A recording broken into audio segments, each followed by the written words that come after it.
ഞാൻ first year തൊട്ട് അവിടെ ജോയിൻ ചെയ്ത സമയത്ത് തന്നെ ചെയർമാൻ സാർ എൻ്റെ അടുത്ത് പറഞ്ഞു, നീ കാണാൻ എൻ്റെ എക്സ് ഗേൾ ഫ്രണ്ടിനെ പോലെയാണ് ഇരിക്കുന്നതെന്ന് പറഞ്ഞു. മുൻകാമുകിനെ പോലെയാണ് ഞാൻ കാണാതിരിക്കുന്നത്, നീ ചെയ്യുന്ന ഓരോ പ്രവൃത്തികളും അതുപോലെ തന്നെയാണ്. അങ്ങനെ അതുകൊണ്ട് എനിക്ക് നിന്നെ ഇടയ്ക്കിടയ്ക്ക് കാണണം തോന്നും, നീ ഇടയ്ക്കിടയ്ക്ക് ഞാൻ വിളിക്കുമ്പോൾ ക്യാബിനിലേക്ക് വരണം എന്ന് പറഞ്ഞു. അത് കഴിഞ്ഞ് ഞാനത് സാധാരണ ഒരു കോംപ്ലിമെന്റ് ആയിട്ടാണ് എടുത്തത്. കാരണം അവിടെ നിൽക്കുമ്പോൾ നമുക്ക് ആവശ്യം കാര്യം കാണാൻ കഴുതക്കാലം പിടിച്ച് നിൽക്കാന്ന് പറഞ്ഞ പോലെ നമുക്ക് ആവശ്യം അവരുടെ ആവശ്യം നമ്മുടെ ആവശ്യമാണത്. അതുകൊണ്ട് ഞാനതെല്ലാം ഒരു സാധാരണ രീതിയിലെടുത്തു. പിന്നെ അത് കഴിഞ്ഞ് ചെറിയ ചെറിയ കോംപ്ലിമെന്റ്സിലേക്ക് എനിക്ക് മനസ്സിലായി തുടങ്ങി. അയാൾ എന്നെ പിടിക്കുന്ന രീതിക്കും അതുപോലെ തന്നെ എന്റെ ഡ്രസ്സിനെ കുറിച്ച് പറയുന്ന രീതികളെല്ലാം എനിക്ക് മനസ്സിലായി തുടങ്ങി. അപ്പൊ ഞാനത് റിജക്ട് ചെയ്യാനുണ്ടായത്. ഒരു ദിവസം മെയിൻ ആയിട്ടുള്ള റീസൺ എന്താണെന്ന് വെച്ച് കഴിഞ്ഞാൽ, ഒരു ദിവസം എൻ്റെ അടുത്ത് ഇങ്ങനെ പറഞ്ഞു, നീ പ്രിൻസിപ്പൽ മാം ഇല്ലാത്ത ദിവസം തൊട്ടടുത്ത് വേറൊരു ഹോസ്പിറ്റലുണ്ട്, ഓൺ ഹോസ്പിറ്റലില്ല, തൊട്ടടുത്ത് വേറൊരു ഹോസ്പിറ്റലുണ്ട്, അവിടെ ഞാൻ പോസ്റ്റിങ്ങിന് പോയിട്ടുണ്ടായിരുന്നു. ഞാനും എൻ്റെ ഒരു ഫ്രണ്ട് 2 പേര് വെച്ചാണ് പോസ്റ്റിങ്ങിന് പോകുന്നത്, നൈറ്റ് ഡ്യൂട്ടി ആണെന്ന്. അപ്പൊ എൻ്റെ അടുത്ത് പറഞ്ഞു, നീ 6 മണി കഴിയുമ്പോൾ ഒരു പ്രിൻസിപ്പൽ മാം പോയി കഴിയുമ്പോൾ കാണാൻ പാ, ഞാൻ നിന്നെ വിളിപ്പിക്കാന്ന് പറഞ്ഞു. പക്ഷെ ഞാനത് എൻ്റെ വീട്ടിൽ പറഞ്ഞു. വീട്ടുകാർ പറഞ്ഞു ഒറ്റയ്ക്കായിട്ട് പോകണ്ട, ആരെങ്കിലും ഉണ്ടെങ്കിൽ മാത്രം പോയാൽ മതി എന്ന് പറഞ്ഞു. ഇത് ഇവിടെ നിൽക്കില്ല എന്ന് മനസ്സിലായപ്പോഴാണ് ഞാൻ പ്രിൻസിപ്പൽ മാമിന് കംപ്ലൈന്റ് കൊടുത്തത്. പ്രിൻസിപ്പൽ മാമിന്റെ അടുത്ത് ഞാൻ ഇങ്ങനെ പറഞ്ഞു, കാരണം അവർ വൈഫ് ആൻഡ് ഹസ്ബൻഡ് ആണ്. അപ്പൊ ഞാൻ പറഞ്ഞു, എനിക്കിങ്ങനെ ഒരു അനുഭവങ്ങൾ ഉണ്ടാവുന്നുണ്ട് എന്ന് പറഞ്ഞു. അപ്പൊ പ്രിൻസിപ്പൽ മാം എൻ്റെ അടുത്ത് പറഞ്ഞു, നിനക്ക് ഇവിടുന്ന് പഠിച്ചിറങ്ങണം, നിനക്ക് ഇവിടുന്ന് സർട്ടിഫിക്കറ്റ് വേണമെന്നുണ്ടെങ്കിൽ നീ ചെയർമാൻ സാറ് പറഞ്ഞത് കേട്ട് നിന്നേ പറ്റൂ എന്ന് എൻ്റെ അടുത്ത് പറഞ്ഞു. പിന്നെ എനിക്ക് ആരുടെ അടുത്ത് പറയണമെന്ന് എനിക്കറിയില്ല. അവിടുത്തെ ഏറ്റവും വലിയ ആൾക്കാരാണ് പ്രിൻസിപ്പളും ചെയർമാനും. പിന്നെ വേറെ ആരുടെ അടുത്തും പറഞ്ഞിട്ട് ഒരു കാര്യമില്ല. അതുകൊണ്ട് ഞാൻ പിന്നെ എങ്ങനെയും അടിച്ചു പിടിച്ച് സഹിച്ച് മുന്നോട്ട് പോയി. പക്ഷെ ഈ ഫീസ്, എക്സാം ഫീസ് എന്ന് പറഞ്ഞിട്ട് അവർ എക്സ്ട്രാ പേയ്മെന്റ് വാങ്ങുക, അതുപോലെ തന്നെ ഫസ്റ്റ് ഇയറിലെ ഫീസ് അടച്ച് കഴിഞ്ഞിട്ടാണ് അഡ്മിഷൻ എടുത്തത്. സെക്കൻഡ് ഇയറിലെ ഫീസ് ഫസ്റ്റ് ഇയർ എക്സാം എഴുതുന്നതിന് മുന്നേ വാങ്ങാൻ വേണ്ടി ചോദിച്ചു. അപ്പൊ ഞാൻ പറഞ്ഞു, ഇതിപ്പോ ഫസ്റ്റ് ഇയറിലെ എക്സാം അല്ലേ, അപ്പൊ ഫസ്റ്റ് ഇയറിലെ ഫീസ് അടച്ചല്ലോ, ഞാൻ സെക്കൻഡ് ഇയറിലെ ഫീസ് എഴുതുന്നതിന് മുന്നേ സെക്കൻഡ് ഇയറിലെ ഫീസ് അടച്ച് തീർത്താൽ പോരെയും ചോദിച്ചു. നീ ഇവിടുത്തെ മാനേജ്മെന്റ് ഞാനാണ് ഭരിക്കുന്നത്, നിനക്കത് ചോദ്യം ചെയ്യാനുള്ള ഒരു റൈറ്റ്സും ഇല്ലാന്ന് എൻ്റെ അടുത്ത് പറഞ്ഞു. അങ്ങനെ പറഞ്ഞു കഴിഞ്ഞാൽ എൻ്റെ കൂട്ടുകാരുടെ അടുത്തെല്ലാം ഞാൻ ഡ്രഗ്സ് യൂസ് ചെയ്യുന്നുണ്ട്, എനിക്ക് മെന്റലി എന്തോ പ്രശ്നമുണ്ട് എന്നൊക്കെ പറഞ്ഞ് എന്നെ ഒരുമാതിരി ബാഡ് ആക്കിയിട്ട് എൻ്റെ കൂട്ടുകാരുടെ അടുത്തെല്ലാം എന്നെ ഐസൊലേറ്റ് ചെയ്തു. എനിക്ക് പിന്നെ ആരുമില്ല, എനിക്ക് കാര്യങ്ങളൊന്നും തുറന്നു പറയാൻ ആരും ഇല്ലാത്ത അവസ്ഥയെ. അങ്ങനെ അതാണ് ശരിക്കും ആദ്യം ഉണ്ടായ സംഭവം. അത് കഴിഞ്ഞിട്ടാണ് ഇത് കണ്ടിന്യൂ ചെയ്ത് പോയിക്കൊണ്ടിരുന്നപ്പോഴാണ് തേർഡ് ഇയറിൽ ഞാൻ സൂയിസൈഡ് അറ്റംപ്റ്റ് ചെയ്തത്. ആ ഒരു റീസണിന്റെ പേരിൽ അവരെന്നെ അവിടുന്ന് ടെർമിനേറ്റ് ലെറ്റർ പോലും തന്നിട്ടില്ല, ഇല്ലാതെ എന്നെ പറഞ്ഞു വിട്ട് എന്നെ എക്സാം എഴുതാൻ അനുവദിച്ചില്ല. നമസ്കാരം, സ്പോട്ട് ലൈവിലേക്ക് സ്വാഗതം. ബംഗളൂരുവിലെ മലയാളിയായ നഴ്സിംഗ് വിദ്യാർത്ഥിനി തനിക്ക് നേരിട്ട ദുരനുഭവം ഉള്ളുനീർന്ന വേദനയോടെയാണ് ന്യൂസ് 18 പങ്കുവച്ചത്. കോളേജ് ചെയർമാന്റെ ഭാഗത്തു നിന്നും ലൈംഗിക അതിക്രമം ഉണ്ടായെന്നാണ് പരാതി. തൃശൂർ സ്വദേശിനിയായ പെൺകുട്ടി പരാതി നൽകിയിട്ടും പോലീസിന്റെ അലംഭാവം തുടർന്നു. മാസങ്ങൾക്ക് ശേഷമാണ് പ്രതിക്കെതിരെ കേസെടുക്കാൻ പോലും തയ്യാറായത്. കേസെടുത്തെങ്കിലും അന്വേഷണം ഉൾപ്പെടെയുള്ള നടപടികൾ ഉണ്ടായില്ല എന്ന് പെൺകുട്ടി ന്യൂസ് 18 വെളിപ്പെടുത്തി. പരാതി നൽകിയതോടെ കോളേജിൽ നിന്നും പരീക്ഷ പോലും എഴുതാതെ മാറ്റി നിർത്തി. ബംഗളൂരു മൗണ്ട് ഷെപ്പേർഡ് നഴ്സിംഗ് കോളേജിനെതിരെയാണ് പരാതി. കോളേജ് ചെയർമാൻ വാൾട്ടർ ജെയ്സിംഗ്, ഭാര്യയും കോളേജ് പ്രിൻസിപ്പാളുമായ ശശികല എന്നിവർക്കെതിരെയാണ് പരാതി. വിവരങ്ങളുമായി ജി ശ്രീജിത്ത് ചേരുന്നുണ്ട്. ശ്രീജിത്ത്, ഇത് കോളേജിൽ ചേർന്ന അന്ന് മുതൽ തുടങ്ങിയ ഒരു പ്രതിസന്ധിയെ പ്രശ്നങ്ങളാണ് ഈ പെൺകുട്ടി നേരിട്ടതാണ്. അതായത് ഈ കോളേജ് ചെയർമാൻ്റെ ഭാഗത്തു നിന്നും ലൈംഗിക ചുവയോടെയുള്ള സംസാരം, പിന്നീട് ആ രീതിയിൽ അതിക്രമങ്ങൾ ഉണ്ടാകുന്നു. ഇത് കോളേജ് അധികൃതർക്ക് പരാതി നൽകിയിട്ട് യാതൊരു നടപടിയും ഉണ്ടായില്ല. പോലീസിൽ പരാതി നൽകി, പക്ഷേ ഇതുപോലെ വലിയ സ്വാധീനമുള്ള ഒരു വ്യക്തിക്കെതിരെ ചെറുവിരൽ അനക്കാൻ പോലും പോലീസ് ഇതുവരെയും തയ്യാറായിട്ടുമില്ല. എന്താണ് ഈ പെൺകുട്ടി വെളിപ്പെടുത്തിയിരിക്കുന്നത്? അവർക്ക് നേരിട്ട എത്ര നാളായി ഈ ചൂഷണം കോളേജ് ചെയർമാൻ്റെ ഭാഗത്തുനിന്നുണ്ടായെന്നാണ് അവർ പറയുന്നത്?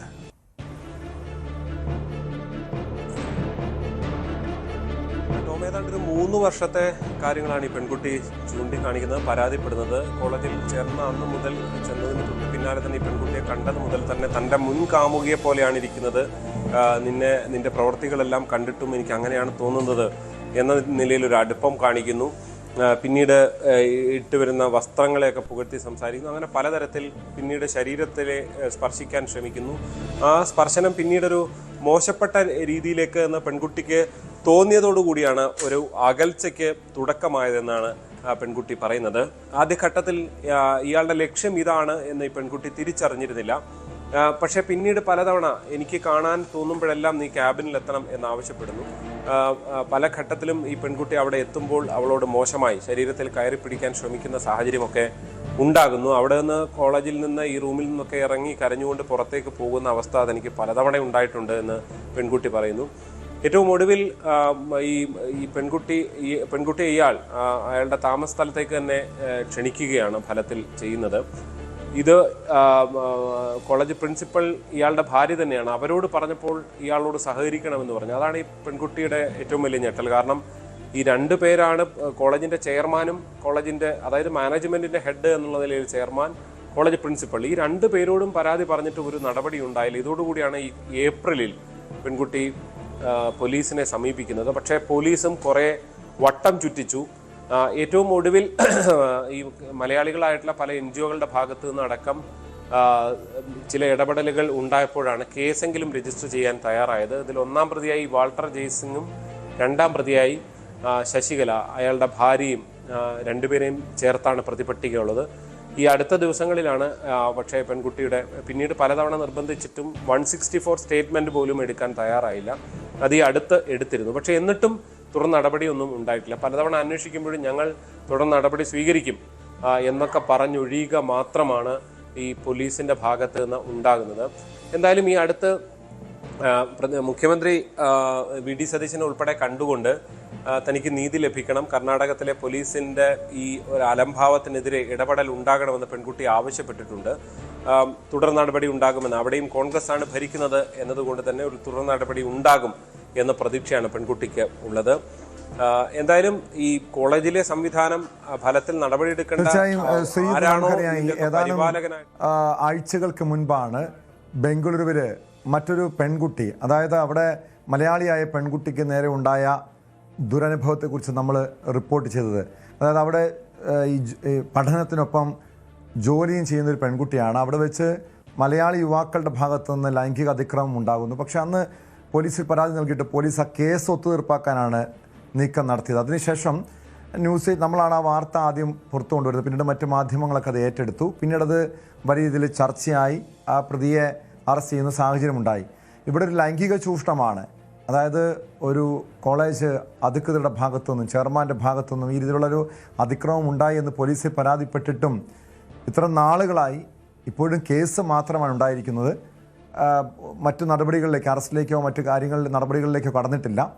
ഈ പെൺകുട്ടി ഈ കർണാടകയിലെ പോലീസ് മേധാവികൾക്കോ അതല്ലെങ്കിൽ അവിടുത്തെ രാഷ്ട്രീയ നേതൃത്വത്തിനോ സമീപിച്ചിരുന്നോ? അതോ ഇനി കേരള മുഖ്യമന്ത്രിയെ VD സതീശനെ നേരിട്ട് കണ്ട് പരാതിപ്പെടുന്നു? ആ രീതിയിലൊരു രാഷ്ട്രീയ സമ്മർദ്ദം ചെലുത്തിയാൽ ഒരുപക്ഷെ നീതി കിട്ടുമെന്നൊരു പ്രതീക്ഷ ആ പെൺകുട്ടിക്കുണ്ടോ?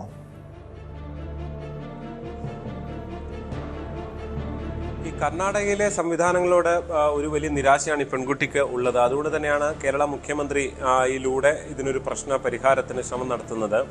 അതായത് ഇയാൾക്കെതിരെ നടപടി ഉണ്ടാകണം, നിയമപരമായ നടപടി ഉണ്ടാകണം. രണ്ടാമത്തെ ഏറ്റവും പ്രധാനപ്പെട്ട വിഷയം, ഈ പെൺകുട്ടി 3 വർഷം പഠിച്ചതാണ്. ഏതാണ്ട് ആദ്യ വർഷങ്ങളിലെല്ലാം നല്ല മാർക്കും ഉണ്ടായിരുന്നു. പക്ഷേ ഈ 3-ാം വർഷത്തെ ഈ പ്രശ്നം ഉണ്ടായ ശേഷം ഈ പെൺകുട്ടിയോട് ഫീസ് അടയ്ക്കാൻ പറഞ്ഞു. ഫീസ് അടച്ചു, പരീക്ഷ എഴുതിക്കാമെന്ന് പറഞ്ഞു. പക്ഷേ പിന്നീട് ഹോൾ ടിക്കറ്റ് പോലും കൊടുത്തില്ല. പിന്നീട് ടെർമിനേഷൻ, ഒരു ലെറ്റർ പോലും നൽകാതെ കോളേജിൽ നിന്ന് പുറത്താക്കി എന്നുള്ളതാണ് പെൺകുട്ടിക്ക് ലഭ്യമാകുന്ന വിവരം. അവിടെ ആ പെൺകുട്ടി വീണ്ടും പോവുകയും ഈ ചെയർമാനെ കണ്ടുകൊണ്ട് എങ്ങനെയെങ്കിലും പരീക്ഷ എഴുതാൻ അനുവദിക്കണമെന്ന ആവശ്യം മുന്നോട്ട് വെക്കുകയൊക്കെ ചെയ്തു. കാരണം അവിടെ ഇയർ ബാക്ക് സംവിധാനമൊക്കെയാണ് ഉള്ളത്. ഒരു പരീക്ഷ എഴുതിയില്ലെങ്കിൽ പിന്നീട് ആ ഒരു വർഷം ഫലത്തിൽ നഷ്ടമാകുന്ന നിലയിലേക്കാണ് കാര്യങ്ങൾ പോകുന്നത്. അങ്ങനെ ഈ പെൺകുട്ടിയുടെ ഈ ഇയാളുടെ അതിക്രമത്തെ തുടർന്നുണ്ടായ മാനസിക പ്രതിസന്ധിയെ കൂടാതെ ഈ നിലയിൽ പഠനം തന്നെ മുടങ്ങി നിൽക്കുന്ന ഒരു സ്ഥിതി കൂടി എത്തിയിട്ടുണ്ട് എന്നുള്ളതാണ്. അതുകൊണ്ടുകൂടിയാണ് കേരള മുഖ്യമന്ത്രിയെ കണ്ടുകൊണ്ട് ഈ യൂണിവേഴ്സിറ്റിക്ക് കീഴിൽ തന്നെയുള്ള വേറെ ഏതെങ്കിലും കോളേജുകളിലോ മറ്റോ പഠനം തുടരാനോ അല്ലെങ്കിൽ അങ്ങനെയുള്ള കാര്യങ്ങൾ ചെയ്തു തരണമെന്ന് അവർ ആവശ്യപ്പെടുന്നത്. മാത്രമല്ല ഫീസ് ഉൾപ്പെടെ അടച്ചതുമാണ്. ഈ ഫീസ് അഡ്വാൻസ് ആയിട്ട് ഉൾപ്പെടെ അടയ്ക്കുന്ന നിലയാണ് അവിടെ ഉള്ളത്. ആ നിലയിലായിട്ട് പോലും പരീക്ഷ എഴുതാത്ത നിലയിൽ ശത്രുതാപരമായി പ്രതികരിക്കുന്നു. പെൺകുട്ടി തന്നെ പറയുന്നത്, ഇങ്ങനെ ആദ്യം പരാതി പോയപ്പോൾ അവരെ മോശക്കാരിയായി ചിത്രീകരിക്കാനുള്ള വലിയ ശ്രമമാണ് നടന്നത്. ഈ പലതരത്തിൽ സ്വഭാവ മോശമാണ് എന്ന് പ്രചരിപ്പിക്കുക, ഡ്രഗ്സ് ഉപയോഗിക്കുന്നതെന്ന് പ്രചരിപ്പിക്കുക, ഇങ്ങനെ എല്ലാ തരത്തിലും തളർത്താനുള്ള ശ്രമമാണ് കോളേജ് അധികൃതരുടെ ഭാഗത്തുനിന്ന്, പ്രത്യേകിച്ച് ഈ വാൾട്ടർ ജെയ്സിംഗ് ഉൾപ്പെടെയുള്ളവരുടെ ഭാഗത്തുനിന്ന് ഉണ്ടായത് എന്നാണ് പെൺകുട്ടിയുടെ പരാതി. എന്തായാലും ഇതിൽ 164 സ്റ്റേറ്റ്മെന്റ് എടുത്തിട്ടുണ്ട്. പക്ഷെ പോലീസ് പിന്നെയും മടിച്ചു നിൽക്കുകയാണ് എന്നുള്ളതാണ് പെൺകുട്ടി പറയുന്ന അനുഭവം. എന്തായാലും ഇയാൾക്കെതിരെ അറസ്റ്റ് ഉൾപ്പെടെയുള്ള നടപടികൾ വേണം എന്നുള്ളത് ഒന്നാമത്തെ കാര്യമാണ്. 2, ഈ പഠനം മുന്നോട്ട് പോകാൻ വലിയ ഈ മറ്റേതെങ്കിലും നടപടികൾ മറ്റു കോളേജുകളിൽ പഠിക്കുന്നതിനോ അല്ലെങ്കിൽ പരീക്ഷ എഴുതുന്നതിനോ ഒക്കെയുള്ള അവസരം ഉണ്ടാകണം എന്നാണ് ഈ കുട്ടി ആവശ്യപ്പെടുന്നത് കേട്ടോ. യെസ്, വ്യക്തമാണ്. ജി ശ്രീജിത്താണ് വിവരങ്ങൾ നൽകിയത്. എന്തായാലും നീതിക്ക് വേണ്ടി കർണാടക പോലീസിനെ സമീപിച്ചിട്ട് യാതൊരു പ്രയോജനവുമില്ല എന്ന് തൻ്റെ അനുഭവത്തിൻ്റെ പുറത്ത് ആ പെൺകുട്ടി തുറന്നു പറയുന്നുണ്ട്. പക്ഷേ ഇപ്പോഴും അതായത് കേരളത്തിലെ സംവിധാനങ്ങളോട് അവർക്ക് വിശ്വാസമുണ്ട്. ഇനി മുഖ്യമന്ത്രി വി.ഡി. സതീശനെ നേരിട്ട് കണ്ട് താൻ നേരിട്ട ദുരനുഭവത്തെക്കുറിച്ച് വിവരിക്കണം. ഇതുവഴി കർണാടക സർക്കാരിൽ സമ്മർദ്ദം ചെലുത്തി തനിക്ക് നീതി ഉറപ്പാക്കണമെന്ന ഒരാവശ്യമാണ് ആ പെൺകുട്ടി മുന്നോട്ട് വയ്ക്കുന്നത്. കൂടുതൽ വാർത്തകൾക്ക് news 18 Keralam YouTube channel subscribe ചെയ്യുക.